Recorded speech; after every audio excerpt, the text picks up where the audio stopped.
السلام عليكم ورحمة الله وبركاته. الحمد لله وحده والصلاة والسلام على من لا نبي بعده. أما بعد فقد قال الله تبارك وتعالى في كلامه المجيد والفرقان الحميد. أعوذ بالله من الشيطان الرجيم. بسم الله الرحمن الرحيم. قد أفلح المؤمنون الذين هم في صلاتهم خاشعون والذين هم عن اللغو معرضون والذين هم للزكاة فاعلون والذين هم لفروجهم حافظون. سبحانك لا علم لنا إلا ما علمتنا إنك أنت العليم الحكيم. اللهم علمنا ما ينفعنا وانفعنا بما علمتنا وزدنا علما. وقال الله تعالى: إن الله وملائكته يصلون على النبي يا أيها الذين آمنوا صلوا عليه وسلموا تسليما. شكرا محبة الشكر درود إبراهيم قدري. اللهم صل على محمد وعلى آل محمد كما صليت على إبراهيم وعلى آل إبراهيم إنك حميد مجيد. اللهم بارك على محمد وعلى آل محمد كما باركت على إبراهيم وعلى آل إبراهيم إنك حميد مجيد. আলহামদুলিল্লাহ, আল্লাহ রব্বুল আলামিনের অসংখ্য অগণিত শুকরিয়া যে মহান রব্বুল আলামিন আমাদেরকে পবিত্র রমজানুল মুবারকে জোহরের নামাজ আদায় করার পরে কোরআনের একটি মজলিসে বসার তৌফিক দান করেছেন। এজন্য শুকরিয়া দান করি আলহামদুলিল্লাহ। আপনাদের সম্মুখে কোরআনুল কারীমের সূরাতুল মুমিনুন থেকে কয়েকটি আয়াত তেলাওয়াত করেছি। এই আয়াতকে সামনে রেখে সামান্য কিছু তাফসীর করার চেষ্টা করব। ওয়া তাওফীকি ইল্লা বিল্লাহ। এই সূরার মধ্যে আল্লাহ রাব্বুল আলামিন সফল মুমিনদের গুণাবলী বর্ণনা করেছেন। আমরা তো সফলতা বলতে মনে করি ভালো ক্যারিয়ার গড়তে পারা, এটা একটা সফলতা। দুনিয়ার বিভিন্ন ধরনের সফলতা হয়ে থাকে। একজন ছোট বাচ্চা, তার জন্য সফলতার একটা ধরন, যে স্কুলে ভর্তি হয়েছে তার জন্য সফলতার আরেকটি ধরন, যে শিক্ষা জীবন অতিক্রম করে কর্মজীবনে দীক্ষিত হয়েছে তার জন্য সফলতার আরেকটি ধরন। কিন্তু আল্লাহ রাব্বুল আলামিন ভিন্ন ধরনের সফলতার কথা এই সূরার মধ্যে বর্ণনা দিয়েছেন। একজন মুমিন দুনিয়ায় কিভাবে সফল হবে এবং পরকালেও কিভাবে সফল হবে, এই বিষয়ে আল্লাহ রাব্বুল আলামিন এই সূরার প্রথম 11টি আয়াতের মধ্যে এই বিষয়গুলো আল্লাহ রাব্বুল আলামিন বর্ণনা দিয়েছেন। আল্লাহ রাব্বুল আলামিন ইরশাদ করেছেন, ক্বাদ আফলাহাল মুমিনুন, নিশ্চয়ই মুমিনরা সফলকাম হয়েছে। কোন মুমিন, কোন ধরনের মুমিনরা সফলকাম হয়েছে? আল্লাযীনা হুম ফি সালাতিহিম খাশিউন, ওই সকল মুমিন যারা তাদের নামাজের ক্ষেত্রে বিনয়ী। খাশিউনের দুইটা অর্থ বাংলায় করা যায়, একটা হলো বিনয়ী এবং আরেকটা হলো শ্রদ্ধাশীল। কিন্তু এই উভয়টার সমষ্টি হলো, মূল বিষয় হলো ভীত, ভয়। কিন্তু এই ভয় শব্দটাকেই আল্লাহ রাব্বুল আলামিন কোরআনুল কারীমের 3 ভাবে ব্যক্ত করেছেন। এখানে তো আল্লাহ রাব্বুল আলামিন বললেন সকল মুমিনের গুণাবলীর প্রথম গুণাবলী হলো যারা তাদের নামাজে বিনয়ী অথবা শ্রদ্ধাশীল। খাশিউনের পরিপূর্ণ অর্থ বিনয়ী অথবা শ্রদ্ধাশীল, এই দুইটা শব্দ দিয়ে অর্জন হয় না। আরবি অনেক শব্দ আছে যার পরিপূর্ণ অর্থটা বাংলায় ব্যক্ত করা খুবই কঠিন। তো এই শব্দটা ঠিক সেরকম। তবে মুফাসসিরিনে কেরাম এটার ব্যাখ্যা বোঝাতে যে আল্লাহ রাব্বুল আলামিন যে কোরআনে 3টা শব্দ ব্যবহার করেছেন, সেই শব্দগুলোকে বিশ্লেষণ করে তারপরে বুঝিয়েছেন। 1 নম্বর হলো খাউফুন। খাউফুন অর্থ ভয়। ভয় কাকে বলে?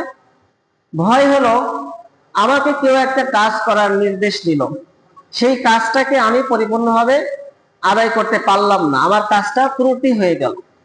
তখন ভয় থাকে যে আমি তো যে কাজটা করেছি এটা তো ত্রুটি হয়ে গিয়েছে, তাহলে এই কারণে তো আমাকে শাস্তি ভোগ করতে হবে। যেমন আল্লাহ রাব্বুল আলামিন কোনো বিধান আমাদেরকে দিলেন, সেই বিধানটা আমরা যদি পরিপূর্ণভাবে পালন করতে না পারি, তাহলে বান্দার অন্তরে ভয় থাকে যে আল্লাহ রাব্বুল আলামিনের শাস্তির মুখোমুখি আমাকে হতে হবে। খাউফুনটাকে আবার আল্লাহ রাব্বুল আলামিন কোরআনে ব্যাপকভাবে ব্যবহার করেছেন, সব শ্রেণীর মানুষের জন্য, কোন নির্ধারিত কোন শ্রেণীর জন্য না, সব শ্রেণীর মানুষের জন্য এটা ব্যবহার করেছেন। যেমন আল্লাহ রাব্বুল আলামিন সূরা নাজিআতের 40 নং আয়াত, এখানে আল্লাহ তাআলা বলেন ওয়া আম্মা মান খাফা মাকামা রাব্বিহি ওয়া নাহান নাফসা আনিল হাওয়া ওয়া আম্মা মান খাফা মাকামা রাব্বিহি ওয়া নাহান নাফসা আনিল হাওয়া। যে ব্যক্তি কিয়ামতের ময়দানে আল্লাহ রাব্বুল আলামিনের সামনে দণ্ডায়মান হওয়ার ভয় করে এবং এই ভয়ে সে তার নিজের নফসকে সমস্ত ধরনের পাপ কাজ থেকে বিরত রাখে, তো এই ভয়টাকে আল্লাহ রাব্বুল আলামিন আমভাবে বর্ণনা করেছেন। এখানে নির্দিষ্ট কোন শ্রেণী নির্ধারণ করে দেননি, ব্যাপকভাবে বর্ণনা দিয়েছেন। এটা হলো খাউফ অর্থাৎ সাধারণ ভয়। দ্বিতীয় আরেকটি শব্দ কোরআনে আল্লাহ তাআলা ব্যবহার করেছেন, সেটা হলো খাশিয়া। এই খাশিয়া অর্থ হলো অন্তরে কোন সঞ্চয় তৈরি হওয়া। এটা উদাহরণ দিলে এমন হয় যে আমাকে কোনো ব্যক্তি কোনো কাজ করার নির্দেশ দিল এবং আমিও যথাসাধ্য চেষ্টা করলাম সেই কাজটাকে পরিপূর্ণরূপে আদায় করার, কিন্তু এক পর্যায়ে এসে আমার অন্তরে ভয় কাজ করতেছে যে আমি যে কাজটা করলাম এটা কি আসলে পরিপূর্ণভাবে হলো কি হলো না, কিন্তু শাস্তির ভয় নেই এখানে। আমি তো আমার জায়গা থেকে 100 আদায় করেছি, কিন্তু আমার এই কাজ গ্রহণ করবে কিনা, তার চাহিদা মতো হলো কিনা, সংশয় তৈরি হওয়া, এটাকে বলা হয় খাশিয়া। আর এই খাশিয়া আল্লাহ রাব্বুল আলামিন উলামায়ে কেরামের ক্ষেত্রে ব্যবহার করেছেন। আল্লাহ রাব্বুল আলামিন ইরশাদ করেছেন ইন্নামা ইয়াখশাল্লাহা মিন ইবাদিহিল উলামা।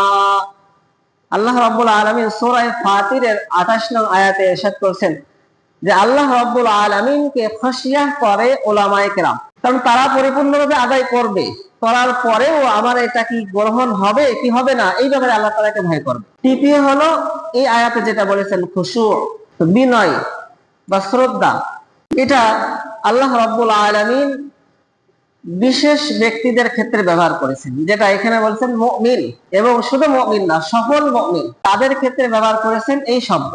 তো এটা হলো আমার যে কাজটা নির্দেশ আল্লাহ তাআলা দিয়েছেন সেই কাজটা আমি একদম পুঙ্খানুপুঙ্খানুভাবে আদায় করেছি এবং এতটুকু সঞ্চয়ও নেই আমার যে এটা তার কাছে গ্রহণ হবে কি হবে না, তারপরেও অন্তরে একটা বিনয়ী বা একটা শ্রদ্ধা কাজ করে।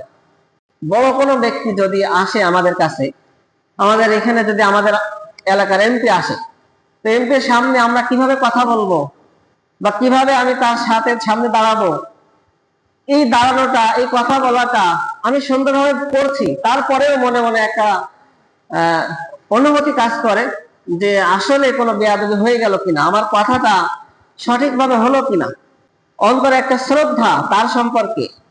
তো বড় কোনো আলেমের কাছে গেলে আমার আলেমের সাথে কথা বলতে বেয়াদবি হয়ে যায় কিনা, বা তার সামনে কোনো আচরণ এমন হয়ে যায় কিনা যেটা বেয়াদবি প্রকাশ পায়, এরকম যে একটা অন্তরে যে বিষয়টা কাজ করে, এটাকে বলা হয় খুশু। মানে সব কাজ পুঙ্খানুপুঙ্খানুভাবে আমি আদায় করছি এবং এখানে আমার শাস্তির কোনো ভয় নাই, তারপরেও অন্তরের মধ্যে একটা ভিন্ন কিছু কাজ করে। এটা হলো শ্রদ্ধার কারণে, এটা হলো তার প্রতি একটা বেশি শ্রদ্ধা থাকার কারণে বা নিজের বিনয়ী বেশি হওয়ার কারণে। এই জন্যই বাংলায় এই শব্দের অর্থকে বিনয়ী অথবা শ্রদ্ধাশীল বলে বিভিন্ন জন এটার অনুবাদ করেছে। তো আল্লাহ রাব্বুল আলামিন নামাজের ক্ষেত্রে ঠিক এই শব্দটাই ব্যবহার করেছেন, যে সফল মুমিনদের গুণাবলীর ক্ষেত্রে এটাই হলো তাদের গুণাবলী, যে তারা নামাজের ক্ষেত্রে অত্যন্ত বিনয়ী হবে। আমরা যদি আমাদের নামাজের দিকে লক্ষ্য করি, তাহলে আমাদের নামাজটা কতটুকু বিনয়ের সাথে হয়, কতটুকু খুশুর সাথে হয়। প্রথম খুশু তো কলবে আসবে, তারপরে হলো অঙ্গ প্রত্যঙ্গে। সাহাবী হযরত আবু হুরায়রা রাদিয়াল্লাহু তাআলা আনহু সামনে এক সাহাবী নামাজ আদায় করছেন। আবু হুরায়রা রাদিয়াল্লাহু তাআলা আনহু তার নামাজের ধরন দেখে, কাইফিয়াত পদ্ধতি দেখে তিনি বলছেন, যেই ব্যক্তির অন্তরে খুশু নাই, যদি খুশু থাকতো তাহলে তার অঙ্গ প্রত্যঙ্গের মাধ্যমে সেটা প্রকাশ পেয়ে যেত। এই জন্য খুশুর সাথে নামাজ আদায় করা, এটা হলো মুমিনের একটি গুণাবলী এবং সফল মুমিনের গুণাবলী। হাদিসের মধ্যে আসছে আল্লাহ রাসূল সাল্লাল্লাহু আলাইহি ওয়াসাল্লাম বলছেন, আমার উম্মতের মধ্য থেকে সব থেকে প্রথম যে জিনিসটাকে উঠিয়ে নেওয়া হবে, আউয়ালু মা ইউনজাউ মিন উম্মতি আল খুশু, সর্বপ্রথম যেটাকে আমার উম্মতের অন্তর থেকে উঠিয়ে নেওয়া হবে সেটা হলো নামাজের মধ্যে খুশু। এই খুশুটাকে উঠিয়ে নেওয়া হবে। এখন দেখেন আমাদের অন্তরে কার কতটুকু খুশু আছে, এরকম ধ্যানের সাথে কয়জন আমরা নামাজ আদায় করি। আর এই নামাজ কলবে খুশু আসছে কিনা, কলবে ধ্যান আসছে কিনা, সেটা তো অঙ্গ প্রত্যঙ্গের মাধ্যমে প্রকাশ পাবে। আমি যদি হাত নাড়াতে থাকি, আমি যদি নামাজের মধ্যে হেলাধুলা করতে থাকি, তাহলে তো এই খুশু থাকলো না। এটা হলো 1 নম্বর সফল মুমিনের 1 নম্বর গুণাবলী। দ্বিতীয় নম্বর গুণাবলী আল্লাহ তাআলা বলেছেন, ওয়াল্লাযীনা হুম আনিল লাগবি মুরিদুন, যারা অনর্থক কথা থেকে বিরত থাকে, যারা কথা বলার ক্ষেত্রে খুব পরিমাপ করে কথা বলে। আমি একটা কথা বলবো, এই কথাটা অনর্থক হচ্ছে কিনা, অনর্থক কথা কখনো সে বলবে না। এটা আরো বিশ্লেষণ করলে অনেক লম্বা হয়ে যাবে। তৃতীয় নম্বর গুণাবলী আল্লাহ তাআলা বলেছেন, ওয়াল্লাযীনা হুম লিযাকাতি ফাইলুন, তৃতীয় নম্বর গুণাবলী হলো যারা যাকাত প্রদান করে। একজন সফল মুমিনের তৃতীয় নম্বর গুণাবলী হলো যারা সম্পদের যাকাত আদায় করে। যখন তাদের উপরে যাকাত খরচ হয়, নেশাব পরিমাণ মাল যখন তার হয়, তখন সে যাকাত আদায় করে। এরপর বলেছেন, ওয়াল্লাযীনা হুম লিফুরুজিহিম হাফিজুন, চতুর্থ নম্বরে আল্লাহ তাআলা বলছেন, যারা তাদের লজ্জাস্থানের হেফাজত করে। ওয়াল্লাযীনা হুম লিফুরুজিহিম হাফিজুন, লজ্জাস্থানের হেফাজত, এটা অত্যন্ত গুরুত্বপূর্ণ একটা বিষয়। মানুষ লজ্জাস্থানের হেফাজত করতে পারে তখনই যখন সে তার নজরের হেফাজত করে। এই আয়াতের ব্যাখ্যা আল্লাহ রাব্বুল আলামিন সূরা নূরের মধ্যে করে দিয়েছেন। লজ্জাস্থান হেফাজত করতে পারবে কখন? যখন সে তার নজর হেফাজত করতে পারবে। কারণ গুনার মধ্যে লিপ্ত হওয়ার প্রথম স্কোপ হলো, প্রথম মাধ্যম হলো নজর। এজন্য সূরা নূরের মধ্যে আল্লাহ রাব্বুল আলামিন নজর হেফাজতের কথা বলে দিয়েছেন। কুল্লিল মুমিনিনা ইয়াগুযযু মিন আবসারিহিম, এরপরে আয়াতে বলেছে ওয়াকুল্লিল মুমিনাতি ইয়াগুযযুনা মিন আবসারিহিন্না। আল্লাহ রাসূলকে বলেছেন, হে রাসূল, আপনি আপনার উম্মতদেরকে বলে দিন, যারা পুরুষ তারা যেন তাদের নজরের হেফাজত করে, এবং যারা নারী তারাও যেন তাদের নজরের হেফাজত করে। তাহলে লজ্জা স্থানের হেফাজত হতে হলে আগে নজরের হেফাজত হতে হবে, যেটা আল্লাহ তাআলা অন্য আয়াতে বিশ্লেষণ করে বুঝাই দিয়েছেন। এরপরে পঞ্চম নম্বরে আল্লাহ তাআলা বলেছেন, আল্লাযীনা হুম লিআমানাতিহিম ওয়া আহদিহিম রাউন, যারা তাদের আমানত রক্ষা করে এবং তাদের ওয়াদা প্রতিশ্রুতিকেও রক্ষা করে। পঞ্চম এবং ষষ্ঠ, কেউ আমার কাছে আমানত রাখলো, সে আমানতটাকে যথাযথ জায়গায় পৌঁছে দেওয়া, যথাযথ সময় পৌঁছে দেওয়া, এটা হলো একজন সফল মুমিনের গুণাবলী। অনুরূপ ভাবে কোনো ওয়াদা যখন করে মুমিন, কোনো প্রতিশ্রুতি যখন দেয়, তখন সেটা সাথে সাথে পূরণ করে। এরপরে আল্লাহ রাব্বুল আলামিন বলছেন, এই গুণগুলো যদি একজন মুমিনের ভিতরে থাকে, তাহলে তাদের সফলতা কি? তাদের সফলতা হলো আল্লাযীনা ইয়ারিসুনাল ফিরদাউস, যারা জান্নাতুল ফেরদাউসের ওয়ারিস হবে, জান্নাতুল ফেরদাউসের ওয়ারিস হবে। এটাই হলো তাদের চূড়ান্ত সফলতা। উলাইকা হুমুল ওয়ারিসুন আল্লাযীনা ইয়ারিসুনাল ফিরদাউস হুম ফিহা খালিদুন, এবং সেখানেই হলো তাদের চিরস্থায়ী বসবাস, চিরস্থায়ী জান্নাত, যেখানে যেই জান্নাতের মালিক যদি একবার হয়, তাহলে আর এই আশঙ্কা, এই ভয় থাকবে না যে আমি এখান থেকে বের হয়ে যাব কিনা।